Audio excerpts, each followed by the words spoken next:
SC వర్గీకరణ చెల్లదు అని తెలిసినా రాజకీయాలు చేస్తున్నారు. మాజీ మాల మహానాడు రాష్ట్ర ఉపాధ్యక్షులు ధనరాజు శ్యాంసుందర్.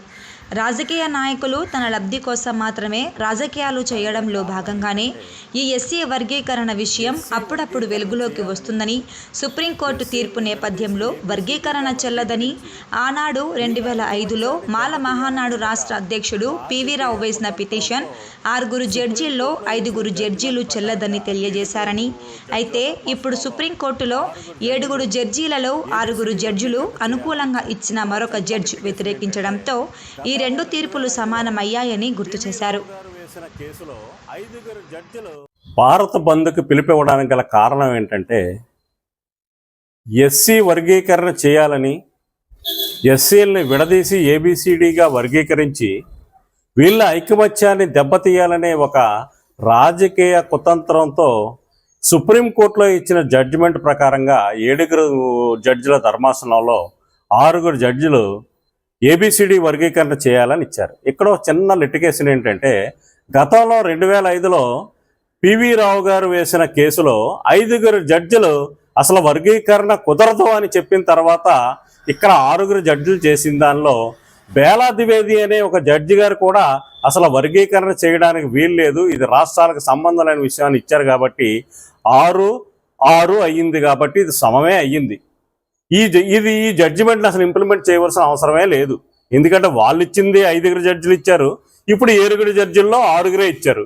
6 అంటే ఇక్కడ ఒక మనిషి అక్కడ ఒక 5, 6-6 అయ్యింది. 6 జడ్జిలు వద్దని చెప్పారు, 6 జడ్జిలు కావాలని చెప్తున్నారు. అంటే దేన్ని ఇంప్లిమెంట్ చేస్తారు? ఇది రాజకీయ పరమైన కుట్ర మాత్రమే జరుగుతూ ఉంది ఈ భారతదేశంలో.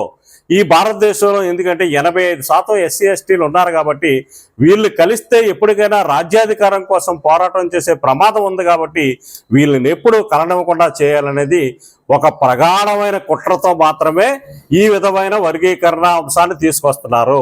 ఈ వర్గీకరణ అంశాన్ని తీసుకొచ్చేటప్పుడు ప్రతిసారి ఉద్యోగాలకి కోర్టులో కేసులు ఉన్నాయని చెప్పి మాలలు కేసేస్తే మాదిగలు కేసేస్తారు, మాదిగలు కేసేస్తే మాలలు కేసేస్తారు. కాబట్టి ఈ ఉద్యోగాలు కానీ లేకపోతే ఇంకొకటి కానీ ఇవ్వకుండా తాత్సారం చేస్తూ వీళ్ళకి ఈ ఉద్యోగాలు కూడా రానివ్వకుండా చేయాలనేది ఒక బలమైన కుట్రగా రాజకీయ పరంగానే ఈ కుట్ర జరుగుతూ ఉంది. దీన్ని తిప్పుకొట్టవలసిన అవసరం విజ్ఞులకు అందరికీ ఉంది. ఈ భారతదేశంలో ఉన్న ప్రజలందరూ గమనించవలసిన విషయం ఏంటంటే, ఏదో ఒక రోజు 85% ఉన్న ఈ దళిత గిరిజన బడుగు బలహీన వర్గాలన్నీ కలిపి ఒకటైతే ఒక తాటి మీదకి వస్తే మన ఆటలు సాగవు. కాబట్టి మనం ఎప్పుడు వీళ్ళని విడదీయాలని చెప్పి ఒక కుతంత్రం ప్రకారంగా చేస్తున్నారు. కాబట్టి మేము భారతదేశంలో ఈ రోజున బంద్ పిలిపించింది ఎందుకు అని అంటే, ఇది సుప్రీంకోర్టులో లేదా ఇంకోటో చేయవలసిన జడ్జిమెంట్లు కాదు, భారతదేశంలో పార్లమెంట్ మాత్రమే చేయవలసిన జడ్జిమెంట్ ఇది. ఈ జడ్జిమెంట్ మేము దీన్ని పోనీ యాక్సెప్ట్ చేసాము అనుకుంటే కులగణన జరగకుండా ఏ విధంగా ఏబిసిడి వర్గీకరణ చేస్తారు? ఫస్ట్ కులగణన జరగాలి. కులగణన జరగాలంటే ఈ భారతదేశంలో బ్రాహ్మణులు ఎంతమంది ఉన్నారు, క్షత్రియులు ఎంతమంది ఉన్నారు, వైశ్యులు ఎంతమంది ఉన్నారు, మాలలు ఎంతమంది ఉన్నారు, మాదిగలు ఎంతమంది ఉన్నారు, కాపులు ఎంతమంది ఉన్నారు, రెడ్లు ఎంతమంది ఉన్నారు, ఎవరి దగ్గర డేటా ఉందా? ఈ భారతదేశంలో కులగణన జరగకుండా ఏబిసిడి వర్గీకరణ ఎలా చేస్తారు? ఒకవేళ కులగణన చేసి మాకు బ్రాహ్మణ ఓటా బ్రాహ్మణులకి, వైశ్యుల ఓటా వైశ్యులకి అలా ఇచ్చేసి మా ఎస్సీల ఓటా కూడా మాకు ఇచ్చేసి బీసీల ఓటా కూడా బీసీలకు ఇస్తే మేము సంతోషపడతాం. ఎందుకు అని అంటే, ఈ దేశంలో 85% మంది దళితులు, గిరిజనులు, బడుగు బలహీన వర్గాలు ఉన్నాయి. వీళ్ళందరినీ మోసం చేయడమే కదా. కేవలం 15% మంది మాత్రమే మీరు రాజకీయంగా అధికారంలో ఉండి మమ్మల్ని ఆడించే పరిస్థితికి మీరు వచ్చారు. ఎందుకని మీ దగ్గర ఆర్థిక వనరులు ఉన్నాయి, బలం ఉంది, బలగాలు ఉన్నాయి, అన్నీ ఉన్నాయి. కాబట్టి మీరు ఈ విధంగా మోసం చేస్తున్నారు. కాబట్టి మాకు కావాల్సింది ఏంటంటే, భారతదేశ వ్యాప్తంగా కులగణన చేయండి. కులగణన చేసి ఎవరి షేర్ వాళ్ళకి ఇవ్వండి. మా తాత గోసు కట్టుకొని తిరిగాడు, మీ తాతలు అయితే పంచి కట్టుకొని తిరిగారు.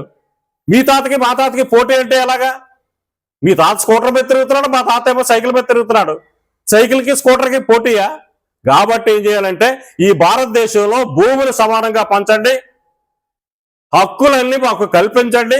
మేము భారతదేశంలో థర్డ్ క్లాస్ సిటిజన్గా ఉండడానికి సిద్ధంగా లేము. ఎందుకంటే భారతదేశంలో మేము పాలించే వాళ్ళమే కానీ పాలితం కాదు. బాబాసాహెబ్ అంబేద్కర్ రాజ్యాంగంలో మాకు హక్కులు కల్పిస్తే ఆ హక్కుల్ని మీరు కాలరాయడం అనే దాన్ని మేము తీవ్రంగా వ్యతిరేకిస్తున్నాం. మా హక్కులు మాకు కావాలి, రాజ్యాంగాన్ని అమలు చేయండి.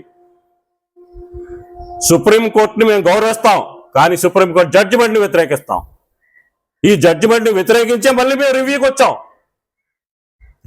కాబట్టి 9 మంది జడ్జిలు మళ్ళీ ఆ ఎస్సీ వర్గీకరణ చెల్లదు అని చెప్తే అప్పుడు మళ్ళీ అవతల వాళ్ళు కూడా మళ్ళీ రివ్యూకి వెళ్తారు. అంటే ఇది కావాలని ఎప్పుడూ కూడా ఆరని కొంపట్లా తగిలించాలనే ఉద్దేశంతో రాజకీయ పార్టీలు చేస్తున్న కుతంత్రం. ఈ కుతంత్రాన్ని తిప్పికొట్టవలసిన అవసరం అయితే కనుక దళిత గిరిజన బడుగు బలహీన వర్గం అందరికీ ఉందని చెప్పి నేను ప్రగాఢంగా విశ్వసిస్తూ జై భీములు తెలియజేస్తున్నాను. ధనరాశి శ్యామ్ సుందర్.